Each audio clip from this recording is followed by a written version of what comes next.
Well, I'm going to go straight into 1 Thessalonians chapter 5 in verse 23, which is a really familiar verse, where it says, "May God sanctify you completely so that your whole spirit, soul, and body are preserved complete and blameless." So right there, Paul is actually saying that I want you guys to be more holistic, because we have to understand that you are not living a one-dimensional life. You are running a multifaceted, multi-dimensional life, spirit, soul, and body. So it's not never just one aspect. There are many aspects, right? So spirit, soul, and body.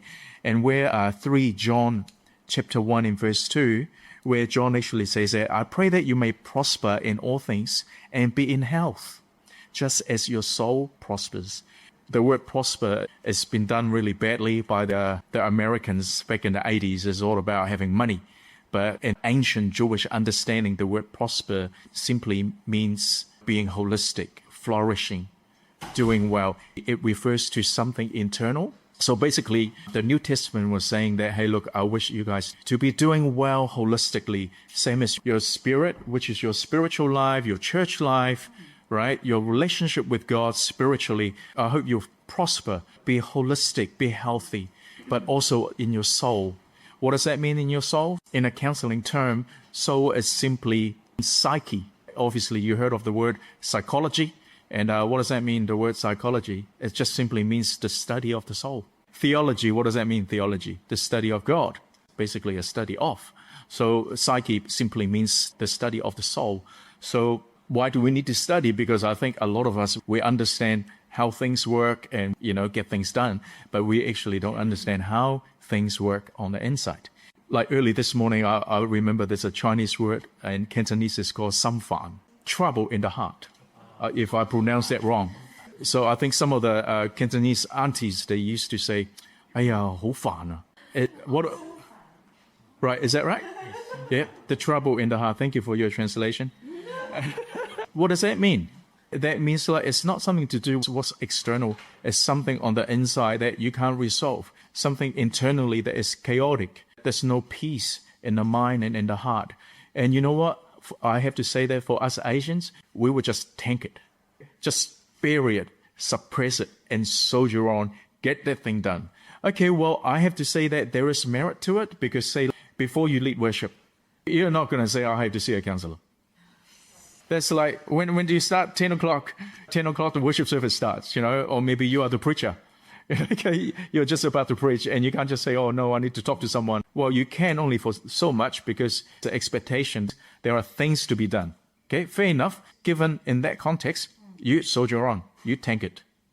But imagine if you don't deal with it after that, and imagine if you keep doing that after a week for months and years, you know what? You will blow up.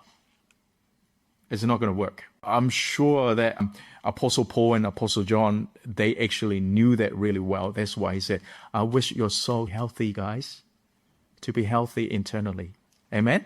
So I think that's pretty much like the essence of this weekend. And our heart is that we want you to be more holistically healthy. We also have to realize that sometimes we can be really gifted. Some of you guys work really well. Working is not a problem. Making money is not a problem. Studying is not a problem. Serving other people is not a problem. You could be really gifted in many different areas. And in fact, I think with us Asians, we are a lot more logistical. And that's actually a gift of leadership. Okay, so we have about 26 gifts, spiritual gifts in the New Testament. Administration is a form of leadership. Because if you can't organize, say like 50 people or 500 people, and how are you gonna share the gospel? How are you gonna organize these people so that they can be well served?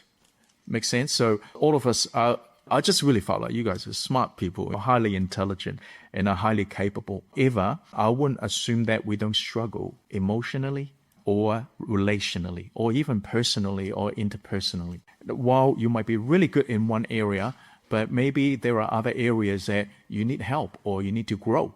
And like I said before, probably even 2 years ago, we're good at doing, but maybe we're not really good at growing. And I remember one time after serving as a pastor, one of my old pastor friends, and he came over and he said to me, Stan, you know what? After 10 years, you're the same. Now, that is not a compliment. You're exactly like 10 years ago. Okay? Where's the depth? Where's the growth? Where's the change? You're just like the same. So I thought, oh no, I need to change. I don't want to be a human doing. I want to be a human being. That means like being there, I want to grow. There's depth and there's growth for me. So the question is that, what about you? Right? So I would say the thing is that it's not like we don't want to grow, but I think sometimes we don't pay attention to what we are not good at. We never pay attention to why is this going on? What's going on there? And we don't allow ourselves to stop and to really think about it. The other day I was talking to someone and someone said, I don't know why I feel like I'm so judgy when I see someone and like I just want to judge them. And I know it's not right, but it's just in my mind, you know. And I said, have you ever asked yourself, why do you do that? And then that person said, if you picked up the fact that you were judgy, so why don't you ask yourself, why were you judgy? Was it because you think you were better than someone? Or do you think that what that person does was a bit not great? Or are there something else? And he said, I never thought about that. And I said, self-awareness, guys. I really have no problem for you to be judgy. That's a shocking statement. But I have a problem that you don't know why you were judgy. I just need to be faithful, right? I want to be faithful. Yeah, we all want to be faithful. We want to be rewarded by the Lord. But then is there an area where I would say, no, okay, I know I need to be faithful, but also I need to consider the fact that I need Sabbath. I need sabbatical, you know, so you can't just do one thing and then you ignore the other. There's always a place of balance that you need to find for yourself. What about sometimes some people upset you and you just think, oh, as a Christian brother, as a Christian sister, I just need to forgive so that I can find my inner peace. But you can't forgive them. Why can't you forgive them? I don't know, maybe I'm just not Jesus enough. I need to find that inner peace. Maybe you don't have a place where you feel safe to talk about what was really wrong, right? And you feel like, well, I can't talk about my dad. I can talk about the pastor. And I can't talk about Stan because they're older, they're more experienced, they are in authority over me, or my teacher, or the government, or the police, right? But what if they've done something wrong then?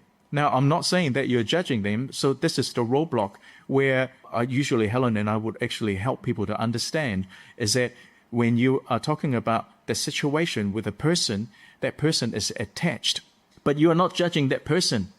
So why? But I mentioned his name. Okay, well, you mentioned his name because there's something internally you cannot resolve. And the situation just happens that that name is attached. But when you mention that name, you're not judging that person. And by the way, as coaches and counselors, we are helping you. We don't worry. We don't know that person. And the issue is not in that person. That person is enjoying himself, sipping a cold drink in the beach in Waikiki, enjoying his own life. And you're getting upset with that person, right? The issue is not that person. The issue is you internally. Does that make sense? So we want to help you to resolve and to undo some of the difficult feelings, right? So really, sometimes we might think, oh, we just need to pray more. We need to pray more and pray more. Well, praying is good. Don't get me wrong. I mean, when I first got saved, as a 17-year-old, I used to pray for 5 to 6 hours, praying in tongues every night after dinner. I would pray from 8 o'clock all the way to 2 o'clock. And when I woke up, it was like 2 o'clock. And I encountered God and I have some of the most amazing spiritual experiences. But only prayer is not going to do me. I need to process. I need to talk it out. I need to journal. I need to talk to someone. I can't do this all by myself between me and God. And that's why I need a community. We need a community, right? So yes, we have to understand that things that you find it difficult, don't bury it, pay attention to it, process it. Maybe you don't have a safe space, or maybe people don't have skills to really unlock, the internal struggles in your heart. But however, it doesn't mean you can't pay attention and do something about it. And I want to assure you that you are not powerless to do something about it. The key thing is have a peace of mind, because without that, you will react really easily. You snap at people really easily. You get upset. You'll get even. So please pay attention to what is going on internally in your mind, in your heart. That's mental health. And for me, my mind has to be clean. My mind has to be clear. I can't afford to hold grudges or negative thoughts or be judgy, or when someone has done something wrong against me, Do I feel upset? Do I feel angry? Yes. Do I get upset? Yes. Do I feel frustrated when things are not moving? Yes. But now I've learned to find tools to deal with it because I want my mind to be sound. I want my mind to be clear. I want to have a peace of mind. All right, so I've got a few other points that I want to talk to you guys about, and then we're going to open up for questions, feedback, and Helen's got something to share. Just one. Just practical. Yeah. A one-to-one. So you don't have to write it down. I can record it. By the way, we've done 120 podcast episodes from our podcast now.